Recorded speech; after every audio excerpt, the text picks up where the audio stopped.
भरत जी महाराज भगवान का खूब नाम जपने लगे, खूब भजन करने लगे। लेकिन एक दिन भुवन भास्कर को जल अर्पित कर रहे थे, प्रातः काल पूजन करके खड़े हुए कि एक दृश्य देखा। एक हिरन जो है वो गर्भिणी है और सिंह की दहाड़ को सुनकर के उसने नदी पार करने के लिए छलांग लगाई, बचना चाहा अपने प्राण रक्षा के लिए। जैसे ही छलांग लगाई तो उसका नन्हा सा जो शावक उसके गर्भ में था वो उस जल में गिर गया और गर्भिणी उस जो हिरनी थी वो हिरन उस पार जाकर के मृत हो गई। और जब ये दृश्य जब देखा भरत जी महाराज ने तो दया आ गई हृदय में और सोचा कि ये नन्हा सा शावक है, इसकी कौन देखभाल करेगा, कौन इसकी रक्षा करेगा। सो महाराज उठाया और लेकर कुटिया में आए, उसका लालन पालन किया, उसको बड़ा किया, उसकी सेवा में लग गए। और जो माला भगवान की जपते थे अब वो माला तो कम हो गई और शावक की माला यहाँ प्रारंभ हो गई। रात को उठ करके देखें, उसको घास खिलाएं, हरी हरी घास लाएं, खूब सेवा करें शावक की। अब महाराज धीरे धीरे धीरे धीरे धीरे धीरे जो भगवान की खूब मालाएं जपा करते थे अब वो सब मालाएं समाप्त हो गई। अब केवल और केवल शावक दिखाई दे, केवल हिरन। और जब बड़ा हुआ छोड़ दिया, एक दिन चला गया हिरणों के झुंड में, फिर लौट करके वापस आया ही नहीं। भरत जी महाराज बैठे रहे, चिंतन करते रहे, ना भोजन करें ना जल पान करें, कुछ नहीं, सब त्याग दिया उस हिरन के लिए। और इस प्रकार शरीर धीरे धीरे धीरे धीरे क्षीण होता गया, दुर्बल होते गए और वो शरीर उन्होंने छोड़ दिया मृग का चिंतन करते करते। बाद में हुआ क्या, सुखदेव जी महाराज कहते हैं, परिषद भरत महाराज मृग का चिंतन करते करते शरीर को त्यागे, इस वजह से मृगा योनि में इनका जन्म हुआ, मृग योनि को प्राप्त हुए। कहते हैं व्यक्ति का अंत समय जैसा चिंतन होता है उसको ठीक वैसी ही गति प्राप्त होती है। अब चाहे हम मरते समय चिंतन धन का कर लें, चाहे नाती पोतों का कर लें, चाहे पत्नी का कर लें, चाहे कुटुंब परिवार का कर लें, हाँ, चाहे अपने व्यापार का कर लें, जिस चीज का हम चिंतन करेंगे अगला जो हमारा जन्म होने वाला है ठीक उसी के अनुसार होगा, जैसी हमारी मति होगी।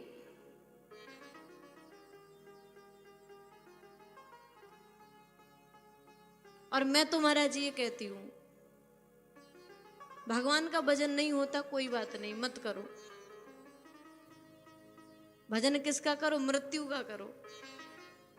और कैसा भजन करना है? एक दिन मुझे मरना है, एक दिन मुझे मरना है, एक दिन मुझे मरना है। और जब ये भजन होने लगेगा धीरे धीरे, ये बात जब यहाँ बैठ जाएगी ना तो भगवान का नाम अपने आप होने लगेगा, अपने आप नाम जप होने लगेगा। क्यों? ये भय बैठ जाएगा ना, मुझे मरना है और मरना है, इसलिए क्या करना है? भगवान का नाम लेना है। केवल और केवल तारने वाला भगवान का नाम है।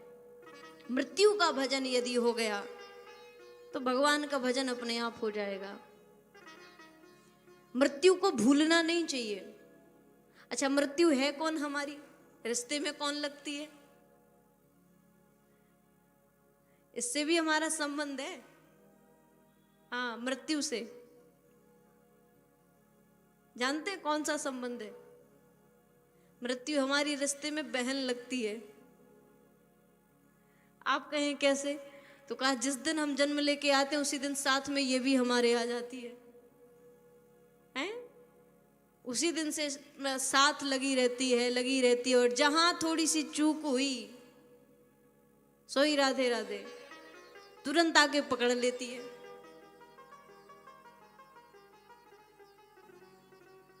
तो मृत्यु का बराबर स्मरण करते रहो, इसको भूलो मत। और मृत्यु तो सबसे अच्छी चीज है।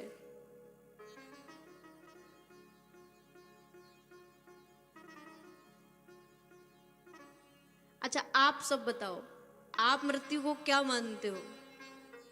आप मृत्यु को मंगल मानते हो कि अमंगल मानते हो? बताओ, मंगल है कि अमंगल है? अमंगल? मंगल है। आप कहें कैसे? तो देखो, मृत्यु से अच्छा पवित्र दिन कोई हो ही नहीं सकता, कोई पवित्र दिन नहीं है। क्योंकि जब तक हम संसार में रहते हैं तो हम परमात्मा से दूर रहते हैं, लेकिन मृत्यु जब आती है तो मृत्यु क्या करती है महाराज? मृत्यु हमें भगवान से मिलाती है। जिस दिन संसार से जाकर के हम भगवान के पास जाएं और अपने जीवन का हिसाब किताब हमें देना पड़े, उस दिन से अच्छा और कौन दिन होगा, मुझे बताओ। और मृत्यु को ही लोग अमंगल मान बैठते हैं। मृत्यु तो सबसे अच्छा पवित्र दिन है, जब ये आत्मा बहुत समय तक बिछड़कर परमात्मा से दूर रहती है, लेकिन आत्मा का परमात्मा से जिस दिन मिलन होता है, उस दिन से अच्छा कोई दिन हो ही नहीं सकता है महाराज। सबसे अच्छा दिन मृत्यु का। आज चिंतन हुआ मृग का, तो मृगाई योनि में पहुंच गए। कई बार तो ऐसा होता है, कई लोग तो मैंने ऐसे भी देखे हैं, कई घरों में जब नन्हे नन्हे बच्चे आते हैं ना, तो घर के लोग कहते हैं बिल्कुल ये अपने दादाजी पर गया है, बिल्कुल दादाजी जैसा लगता है।